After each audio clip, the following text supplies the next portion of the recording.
Hello and welcome back to Living a Culture of Life podcast by Human Life International. I'm your host, Colleen, and I'm so excited to have you join us today. As you probably heard, the big beautiful bill recently cut Medicaid funding to Planned Parenthood. And on today's episode, Father Shenan Boquet and I discuss what this means, why it's obviously a good thing, what we think Planned Parenthood will do next, and what pro-lifers should do next. We actually filmed this episode a few weeks ago, but I wanted to hold off sharing it with you until I could also share the resource that I mentioned towards the end of the episode. This is the newest ebook that we put together for you. It lists the top corporations that donate to Planned Parenthood and then offers pro-life alternatives. After federal funding, Planned Parenthood receives a ton of money from corporations, and we wanted to empower you to actually spend your money at businesses that share your values instead of giving money to a company that's then going to turn around and give money to Planned Parenthood. If you'd like to get that resource, I will drop a link in the description. I highly recommend it. It's super helpful. And without further ado, please welcome Father Boquet to Living a Culture of Life.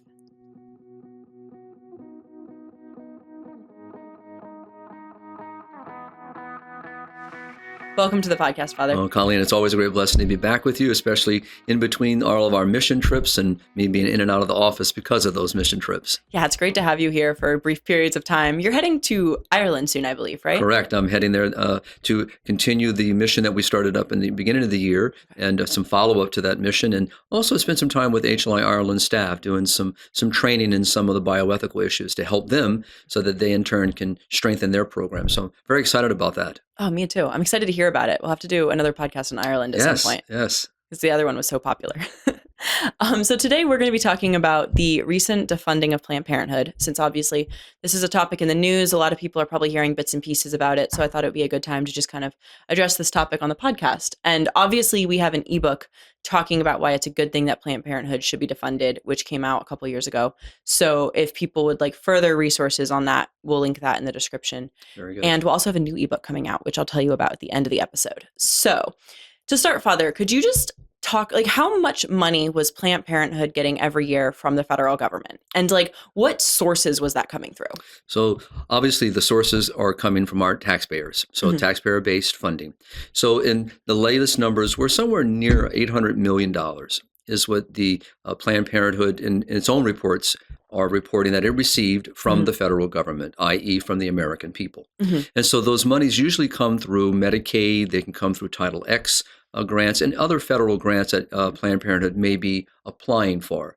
And so there's other avenues of which, so it's not in the sense that federal government's just, saying, oh, we like Planned Parenthood, let's support it. It's actually, it's through a granting process, through the way that which these are done. So the defunding is a very good thing, and we're going to talk more about that. So, but what's important, I think, for our listeners is at this moment that through the current law that was just signed into law, the bill that was just signed, what people are calling the big, beautiful bill, it doesn't defund it 100%. Okay. And it really is based on the fact that there are other granting processes that occurred.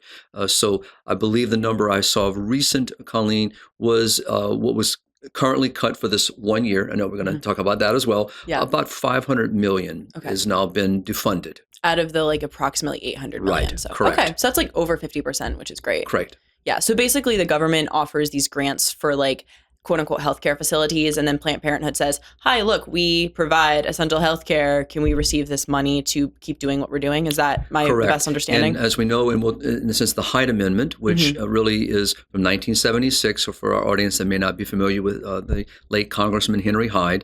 So this was a procedure of that I wish were law in the sense of would be finalized into law, but basically it prevents federal tax money or tax funding to support abortion, i.e. now the problem that we have to look at there is that some provisions have been made within it. The health of the mother, I'm not saying we agree with this, but this is what is in the provision, incest and rape. Okay. So these are the quote unquote exceptions, which we would not support. Planned Parenthood couldn't go and do 10 abortions for a woman who just wants them and then bill the federal government to get reimbursed for those abortions. Not supposed to. Yes, I know that there's a lot of fraud that goes on as well, but that's basically the idea there. Correct. So when Planned Parenthood receives federal funding, it's supposed to go to their other services that they provide, like contraception, STD testing, and all of that, There's right? other services that are often Quote, listed. unquote. But Yeah. what's interesting, I think what's important in the recent column I wrote in May, that, in its own annual report, and I have it in front of me, Planned Parenthood noted that from 2022 to 2023, that they actually recorded over 400,000 abortions. So now this is in the United States. So we have to think about, here is an abortion provider, the largest abortion provider in the United States and in many other parts of the world. And it's important for our listeners to stand by. Defunding is taking funds away from them that they would be able to utilize to support their real mission, which is, Planned Parenthood. It is indeed about contraception and abortion. Which is basically what I was about to ask. If in theory, the way it's supposed to work is that the Hyde Amendment prevents tax dollars for funding abortion specifically, but Planned Parenthood is still applying for these grants to just kind of fund their work in general, money is fungible. So the money that is supposed to, in theory, go towards things like STD testing or providing birth control, it might still be doing that, but then the money that they otherwise would have allocated towards that can be put towards abortion. So even though the Hyde Amendment exists, our taxpayer dollars are still funding Planned Parenthood, whose main work is providing abortion. Right, and I think what's important as the Charlotte Lozier Institute in its report, in its analysis of Planned Parenthood. I mean, here we're talking about an industry that has basically about $2 billion in its budget, and I had the number. I'll pull it right here so I can make sure I quote it correctly. So, and its assets are worth over $2.5 billion. So, the idea here is as we've always said in our conversation about this particular entity, Planned Parenthood, whether that be the Planned Parenthood Federation in the U.S. or Planned Parenthood International. The idea, but here in the U.S. is, taxpayer money is being used, to fund an industry that literally makes money off of the taxpayers.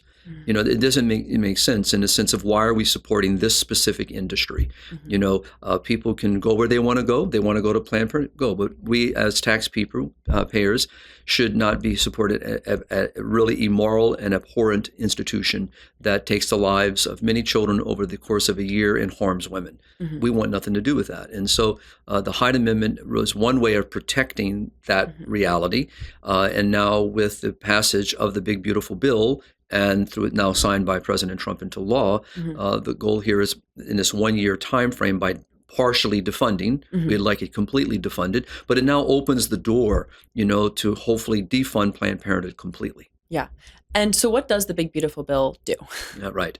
So is basically from my reading of, and again, there's been some kind of ways of enumerations of that have happened. We know that originally the House of Representatives, passed within its bill, it'd be a 10-year time frame. Yeah. Which would have been, and my understanding was that it may have been with partial, because again, the way the granting process works, and you and I didn't have all the time to really read through all these various ways of how it's nuanced, but the it might have been basically a partial defunding within the House. I don't know that specifically. So, but it had been a 10-year process, a 10-year plan. But when it came to the Senate, it became from 10 years to 1 year. I wish really the House, when it returned to the House, would have fought back more aggressively to return to its 10-year plan. But we're grateful for the fact that 1 year of defunding, as we already know, President Trump has been gradually through other granting processes, has been defunding Planned Parenthood. Through Title X might be an example, but there could be other federal granting processes or grants where the current administration is now saying to Planned Parenthood, you no longer qualify. And I really think that's the real key here is what are the new qualifications? What are the qualifications for a federal grant?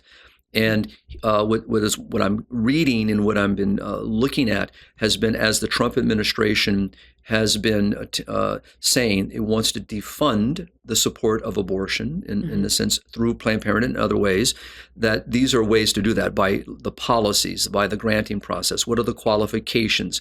And many people would be disqualified. Planned Parenthood itself could be disqualified from that. And for the sake of our audience, so what the big, beautiful bill basically says is that abortion providers cannot receive Medicaid reimbursements for the next year. So Planned Parenthood was that's what I understood from Live Action's article. The this is quoting from their article, the bill prohibits such businesses from receiving federal Medicaid reimbursements for 1 year unless they stop committing elective induced abortions. Correct. So that's why it's the partial defunding, is that this is the Medicaid channel, which is one of their primary funding channels. Correct. Other grants that exist were not necessarily defunded. Right. And as we know from previous podcasts and many of our writings, and not just HLI, but many pro-life groups working in this great cause, where do we find most Planned Parenthood institutions?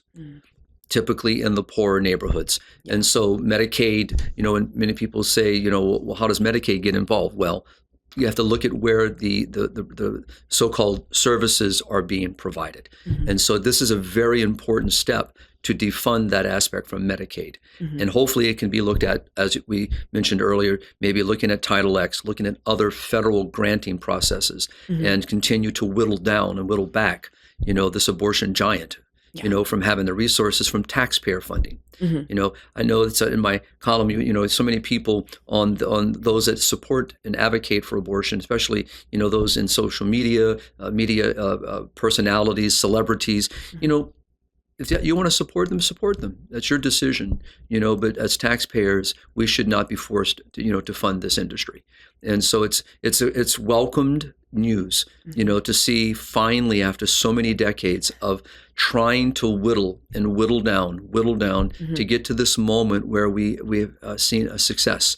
And so even as of this podcast, we know that there are going to be challenges, and we already heard of one as we walked into the podcast today. I don't know enough detail about it to go into detail.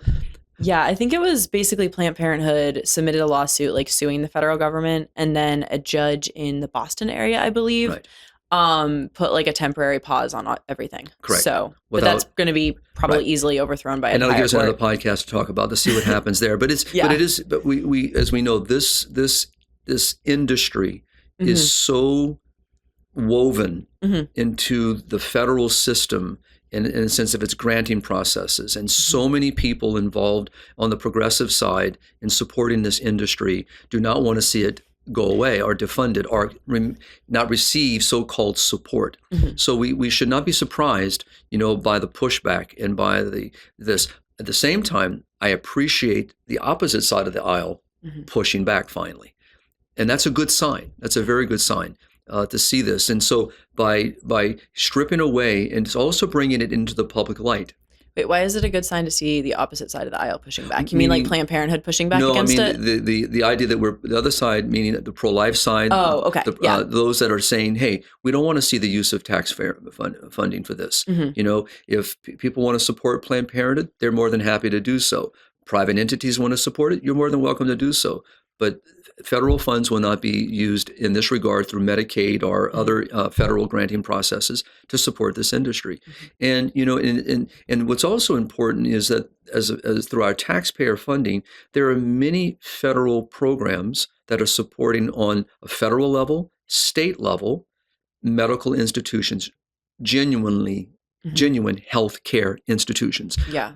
And so there are many ways in which people can have services provided with regard to health care.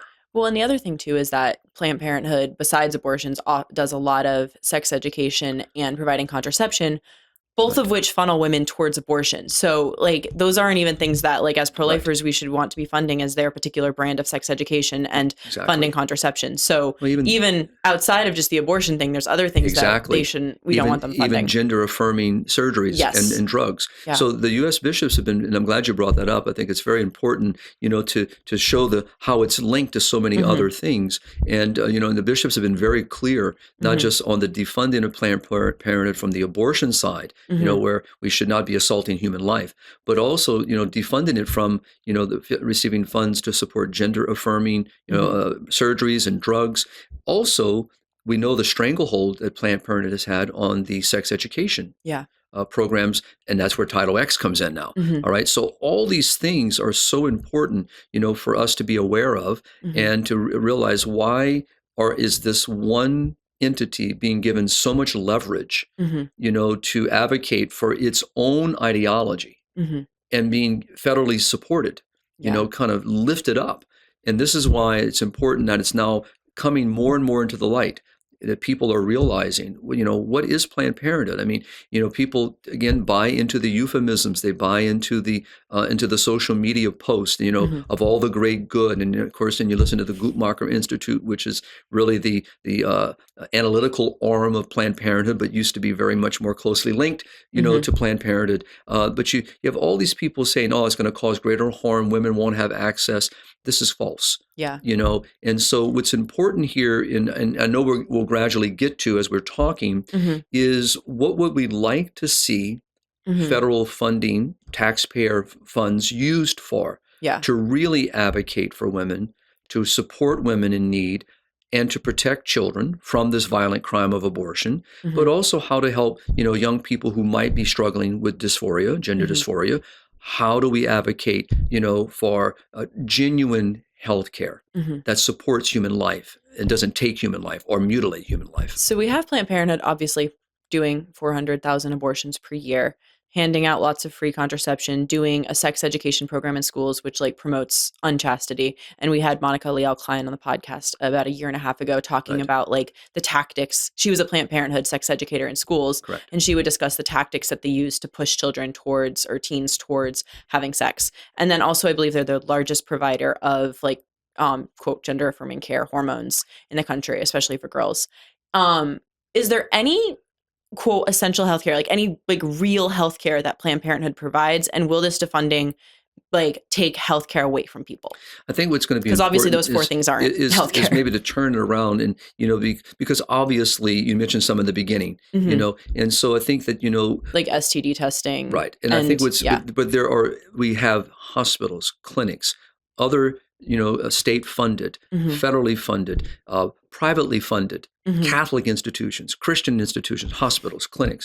There is a tremendous amount of resource available, that are not connected to ideologies or to an industry that is self-sustaining by beginning with introduction to sex education, i.e. introduction into acting out, and then all the other things you just mentioned that are available for women and families, and that are there readily available, to them. And so I think what's important is not so much to see what might be good, but to see the overall negative impact of an entity that really began with the eugenics. We've got to go back and understand its root. That has not disappeared. I don't care how much they try to distance themselves from their foundress, but the reality is it's rooted in eugenics. It's rooted in looking at how we look at a certain segment of society, and we determine who has value, who does not have value, and so forth and so on. So it's important, for our audience to be familiar with what is the foundation of this institution,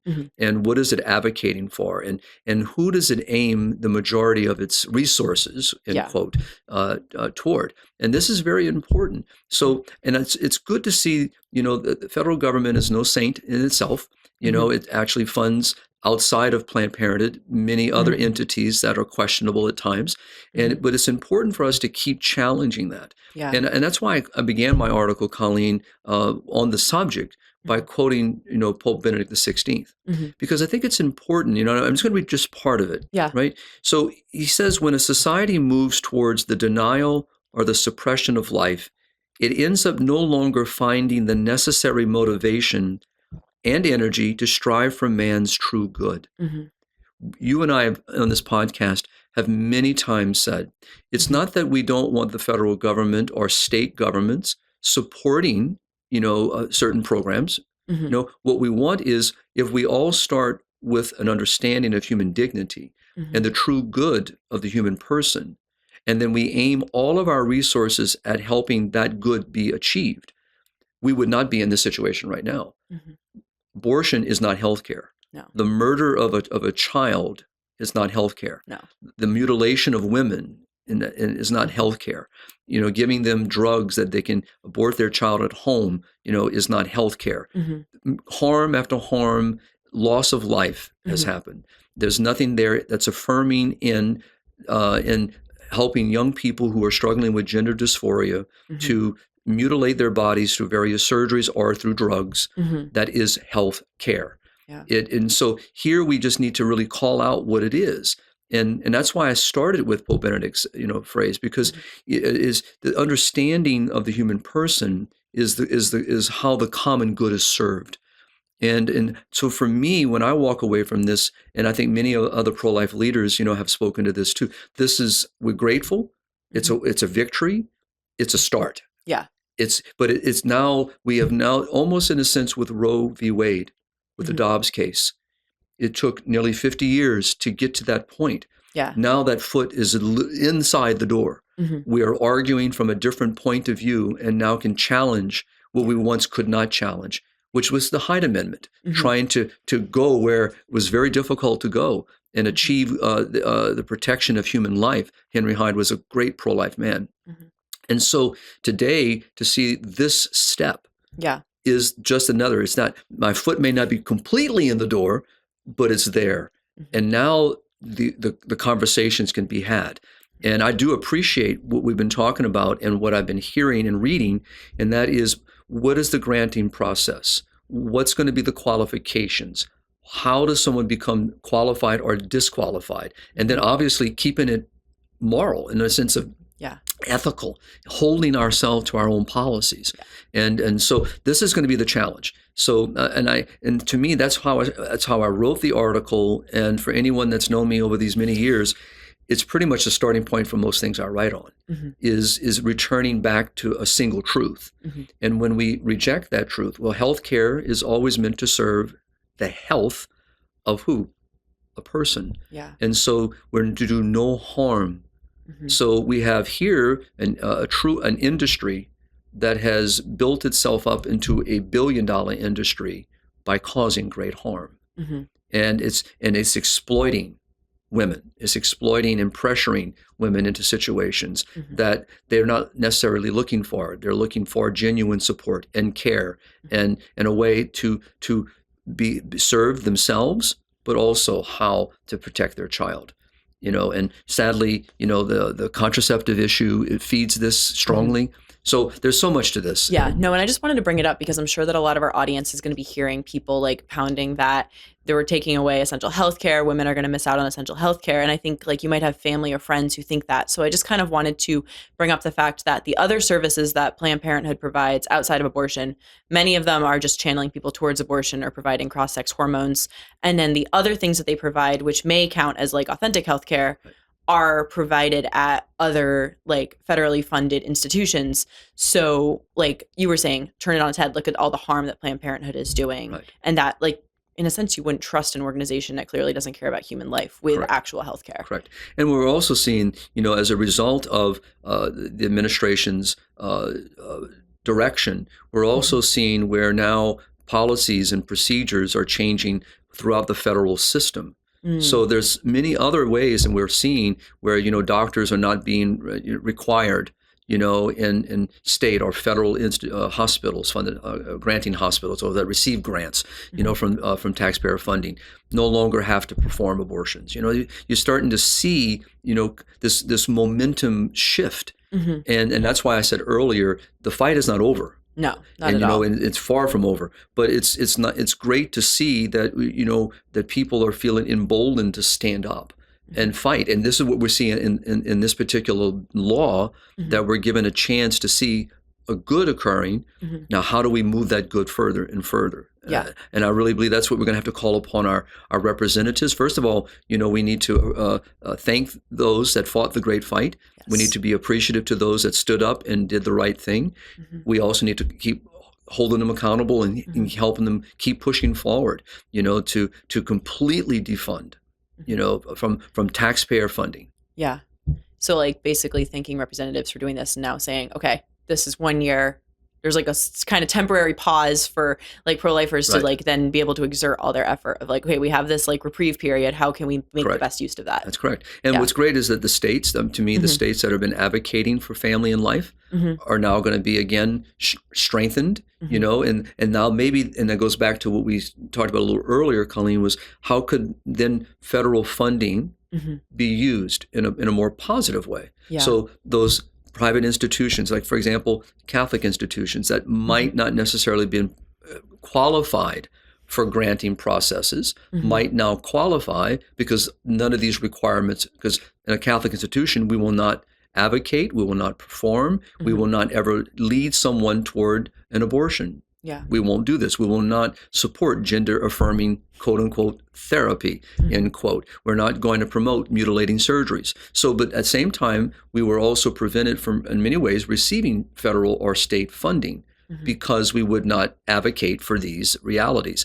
So, I'm not saying that we should go run toward those federal grants, but at the same time, if there are no restrictions and the qualifications are clear and we can meet those qualifications and we're not negotiating with fungibility and all these things, compromising, causing scandal, then yes, we might be able to receive some of those funds. And I think of our pregnancy care centers, I think of our small little clinics in some of the most rural parts of the country that don't have a state hospital, don't have a federally funded hospital nearby, and so these little clinics are out there running and working, but they work on a dime. Yeah. So there could be ways of supporting. So I'm hoping that this is the conversation that is forthcoming.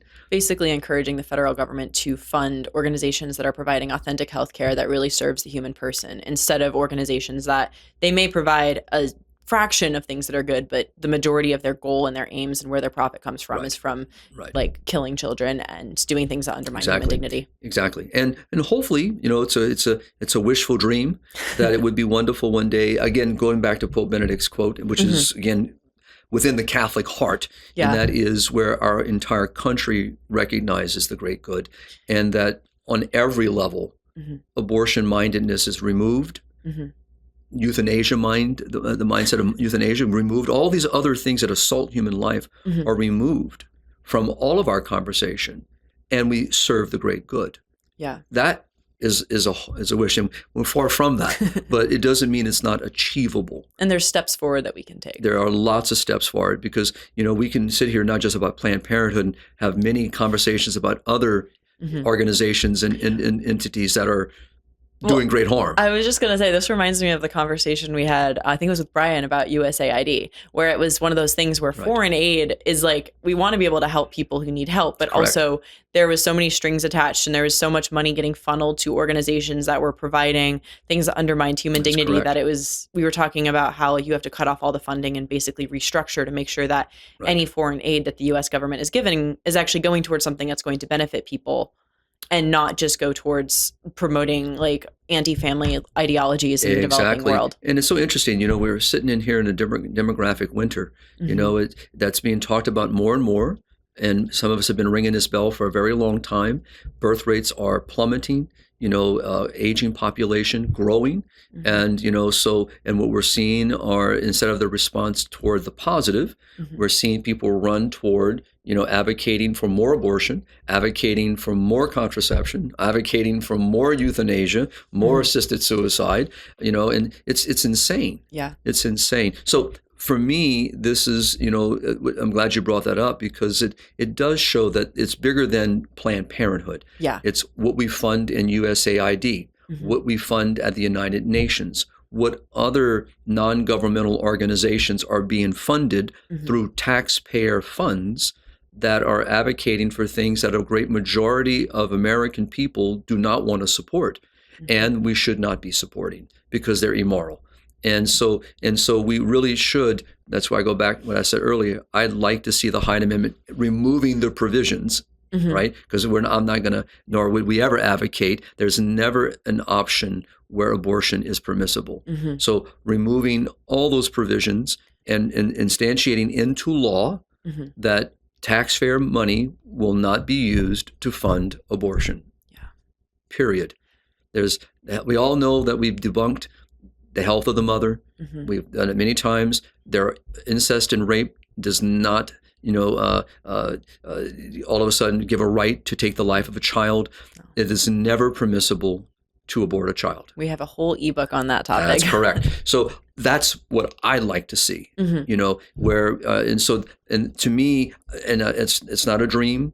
I believe that there is always opportunity to turn the page away from the harm we have done, either that be through federal aid in the United States, whether it be through federal programs abroad, Yeah. We have to change the direction. And these moments give me signs of hope. And especially when you see a larger percentage of American people wanting that to be the reality. Yeah. That also gives me a sign of hope. What do you think the results of this big, beautiful bill defunding Planned Parenthood is going to be? Do you think that Planned Parenthood centers are going to shut down? Will we see a decrease in abortions? Do you think that pro-abortion celebrities and foundations are going to step up and start funding Planned Parenthood and kind of making up that money, in which case we wouldn't see a big difference? Like, what do you just like off the top of your head, like anticipate seeing this? All the above. And that is that we're going to see and already have seen where some Planned Parenthood facilities have had to close because of a lack of funding and resource. We're also going to see where people with means that advocate for abortion, advocate for sex education, advocate for gender affirming pills and surgeries and so forth are going to step forward. You know, we know this. Some celebrities have already committed. We know that people that have millions and billions of dollars have already pledged. I mean, what I quoted earlier from the Lozier Institute, $2 billion, industry, 2.5 billion plus in assets. We're not talking about someone hurting in this current moment. All right. But obviously you start pulling away some of those resources, it's going to have an impact. And when their gravy train through the federal government gets cut off, but then other lines of resource begin to get cut off, yes, it's going to impact. And I think this is important. And what I think is going to be important is not to let Planned Parenthood and its supporters on the federal level, judicial level, or local levels take the narrative. Yeah. It's a great lie that Planned Parenthood, if we remove them from the equation, that health care forever is going to be marred and women are going to die and all that. It's the great lie. It's been the narrative for decades, and it's been proven false time and time and time again. What's important now is, for our federal and state leaders to take the initiative to, what the bishops have been calling for, as spiritual shepherds and as people speaking toward the common good, is where do we allocate our funding and what should we be supporting? How should we be supporting? What moral means of which we're going to support? What is truly ethical? And live in accord with that principle that life is a good that must be served. No harm must be done. And that has to be the starting point. And so I do think what you said, is happening already. And we know what happened when the Trump administration, the first administration, by removing federal funding from through USAID, we know, because I've saw it with my own eyes, where Planned Parenthood was functioning through some of its own affiliates, they closed. Yeah. Okay. So, but the privately funded ones continued, or those that were funded from more government, local government. Yeah. So yes, it makes a huge difference. It makes a huge, and everyone that closes, Colleen, you and I know, a woman is protected, a life is saved. Yeah. So every win is a win. Life wins, and of course, I'm greedy. I want every life, and I want every woman to be served. Well, I think Planned Parenthood, they were saying, this is obviously their social media, so they may be dramatizing it slightly to be able to raise donations, but they were saying that there were nearly 200 Planned Parenthood centers that were at risk of closing because of this defunding. Right. And for the context for our audience too, I'm trying to remember the exact numbers, and I don't remember them, so I could be incorrect, but in our Planned Parenthood ebook, we were talking about how there's about 620 Planned Parenthoods in the United States, and then there's 14,000 federally funded health centers that provide actual health care. So just like from a comparative standpoint, we don't need Planned Parenthood. There's so many centers that provide actual authentic health care for women that can easily make up for that minuscule amount that Planned Parenthood provides. And look at all the harm that would be stopped. And what I would add, with all of this is just returning back. It's also, what is our vision for our own country? What's our vision for the human person? And this is, again, when you think about, do we need a particular industry that is self-serving by promoting a false understanding of human sexuality, in our schools, and advocating for something that is contrary to what most Christian, Jewish, American people, even non-quote religious affiliated people, would be opposed to. We're taking the rights from parents to determine what their children hear, what their children learn. And yet we have an organization that's allowed into our school systems to literally propagandize our children. Yeah. So this vision really has to change. And, and I'm not naive, just all of a sudden because we have a big, beautiful bill that all of a sudden the vision of the United States has changed. No, sadly, no. That means all the more we have to keep advocating for the great moral vision that we have, where every life is a great good, every life is to be served. We believe in the family, support the family, marriage between a man and a woman, open to this wonderful gift of life. How do we serve our elderly? How do we serve our poor? How do we serve our sick? And what's so beautiful is the Catholic Church has been involved in this for nearly 2,000 years. Yeah. So we have a great wisdom, and many of our institutions, self-supported, are there every day doing exactly what I'm talking about. Yeah. And so how do we bring that moral vision to the surface where it's advocated for? And to me, that's something where that's what I call back, picking up the phone, calling your local congressman, speaking to your local senator on the state level, federal level, getting to know these wonderful people. Many of them are just wonderful people, hardworking, that share our vision. Some a little confused, maybe some misunderstood on the situation, on the issues. How do we reach out to them, and help them to see and help and support them when they're going to make that great stand, when they're going to stand up for that. Yeah. So I really think that this is a very important moment. And we had this conversation when Dobbs. Yes. We had a very similar conversation. What do you think this is going to be for the next going forward? And it's all things that we never thought we would be at that moment. And we have done great things. What I mean by that is the pro-life and family movement has been tremendously successful over the last 3 years, tremendously successful in moving the conversation, right? And so here we are again.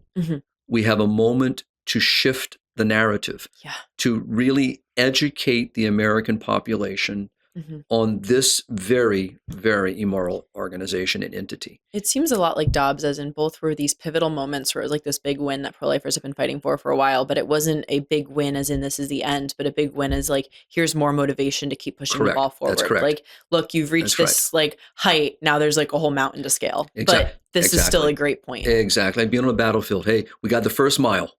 We got 20 more to go. Yeah. Let's keep going. So in a way here, so it's, and like I said, we know the challenges, we know what's going to be coming, but we must keep the good fight. Yeah. And what I would say, all to is we don't need to be subsidizing Planned Parenthood.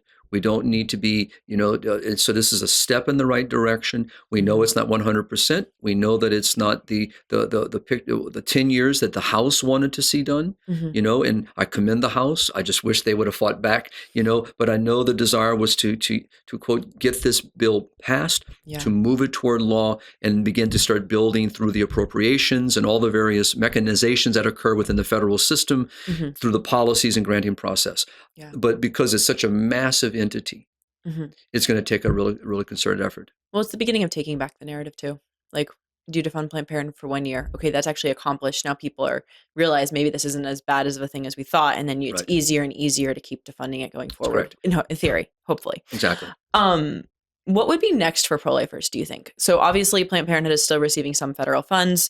It's still receiving funding from many state governments, I believe. And then there's all of the corporations like giant donors. So what do you think is next? I think the first step is education. It's always been, educating the local population on what is Planned Parenthood Federation. Okay. What is it? I mean, I can still tell you. I mean, I travel around our country, Colleen, and people, when you bring up in different conferences, maybe over a cup of coffee in a breakout session, and someone brings up this conversation, or I bring up the conversation in the presentation, people are just, kind of hear the narrative because it's controlled by the media.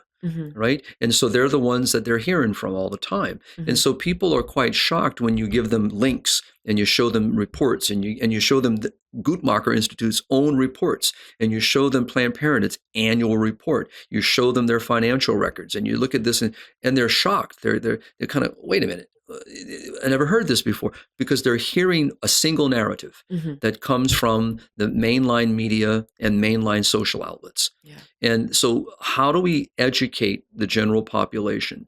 And for that to happen, it's going to take local leaders, Colleen. That means local politicians that advocate for the good, for true health care, for the true service of women and children and families that are working tirelessly on the ground every day.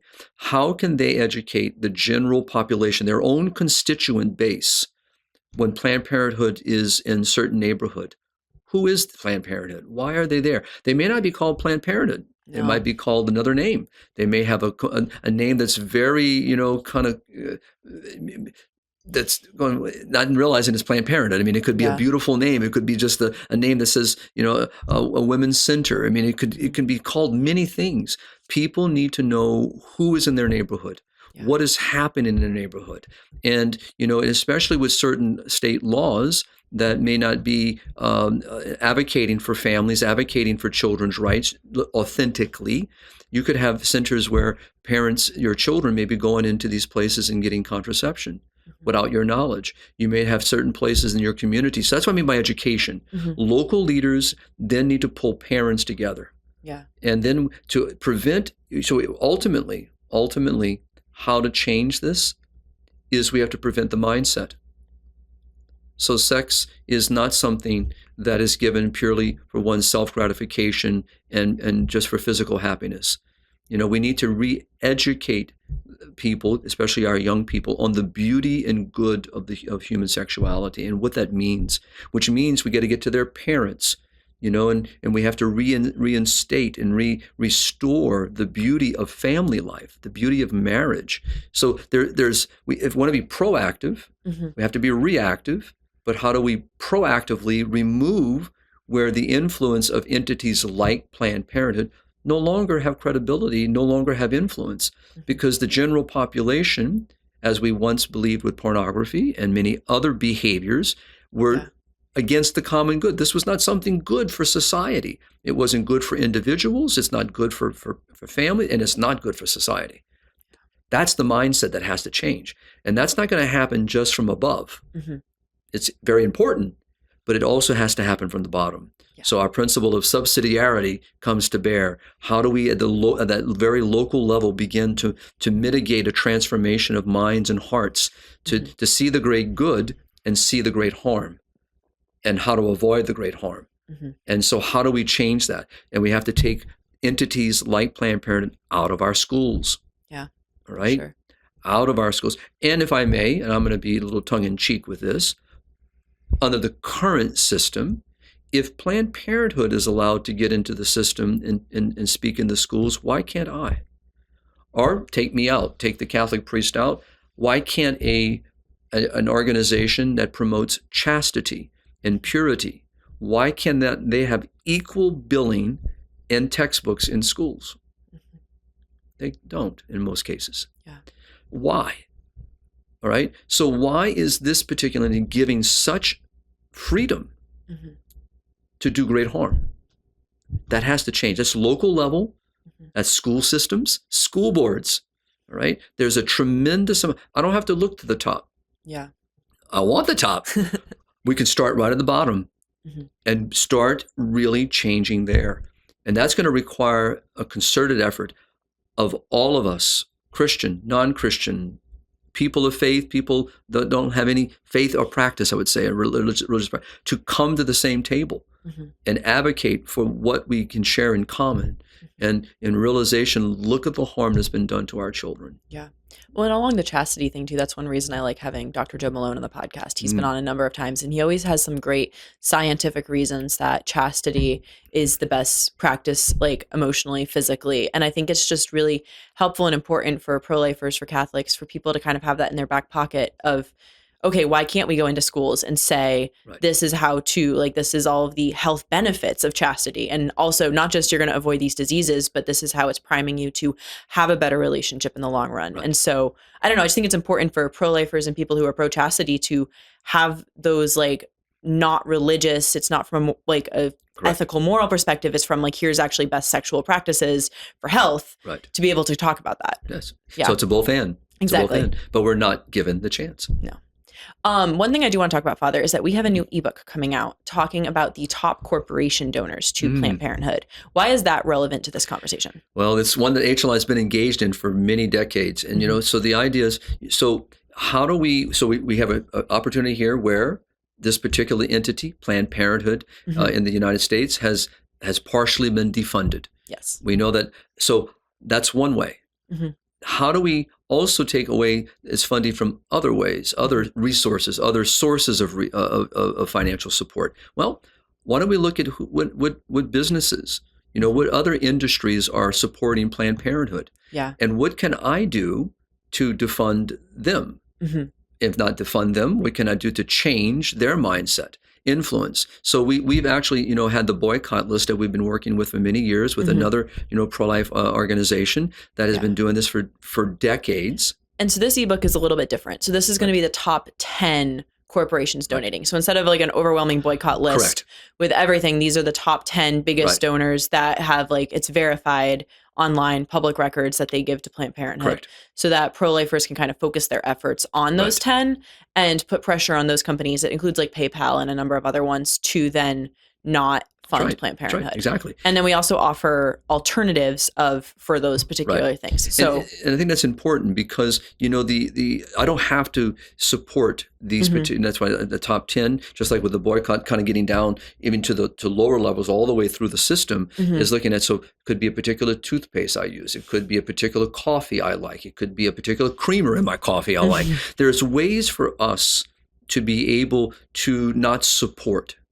And it's very difficult. I mean, being one, that travels a good bit, the majority of the airline industry is involved in this very tragically. Many of the hotel industry is involved in this, the technology industry. So there are many ways where we may not be able to avoid completely, but we're the choice makers. We're the decision makers. I can choose what to support, and I can choose where I'm going to place my funding. And every person does make a difference. And you just mentioned one. There are several others that I can simply just not support.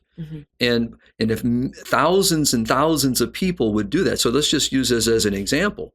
All right, and I'm going to encourage people by not mentioning the 10 in the ebook.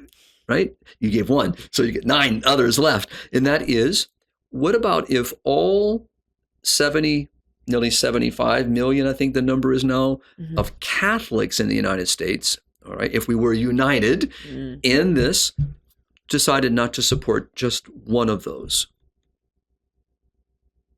Bottom line makes a huge difference. Just like in the pornography industry, when credit card companies, pull out, their support of being able to use their credit cards to subscribe. Yeah. Right? All of a sudden, it affects your bottom line. What happens? People go, whoa, hold on here, because that's what we're talking about here. They're not going to change because of ideology. They're not going to change because they're going to change because it affects their bottom line. Different issue. We saw Bud Light a couple of years ago. All of a sudden, there was this backlash. People stopped buying their products, and they turned around and said, like, okay. And then we also had Jose Trasancos on the podcast a few years ago talking about the use of aborted fetal cells in developing artificial flavoring. Correct. And how there was a huge boycott against Pepsi back in 2012, and Pepsi ended up reversing its decision on that, as well as a number of other really big companies. So if we concentrated boycotts can work and be very effective. Well, if we think about those that are advocating for what they believe in. So if you think about those that don't want pets to be used in research to create, they're going to fight hard, and and of course they can get on TV and get their ads. It's hard for us to get those, but they get their ads up there, and all of a sudden they're advocating. Yeah. Okay, you advocate what you believe in. Yes. What do we advocate for that we believe in? How aggressive are we willing to go? Are we willing to forgo our Starbucks coffee? Are we willing to forgo the use of maybe PayPal? Are we willing to use other ways of? So these are all little things that need to be, and I'm in the driver's seat. Mm-hmm. But if I'm one and you're two and there's a third, and then those numbers start moving, and that wave becomes more than just a 1 foot wave, it becomes a 50-foot swell, Mm-hmm. that's huge. Yeah. And it does make a difference. And we've seen it with the boycott list. We've Mm-hmm. seen it work on even the lowest levels, small little institutions, little small family-owned local institutions that all of a sudden were supporting something that was not family Mm-hmm. and life-oriented, and by bringing it to their attention and when they said no, and people said, hey, well, I'm not going to support you, all of a sudden you watch them back off. Yeah. So it does make a huge difference. Mm-hmm. And so I really believe that's the other side of the equation. Yeah. Is so advocating where we are already, Mm-hmm. legislatively, advocating on state and federal levels, Mm-hmm. education on every level, Mm-hmm. getting actively involved from the lowest involvement on the lowest levels in our community, Mm-hmm.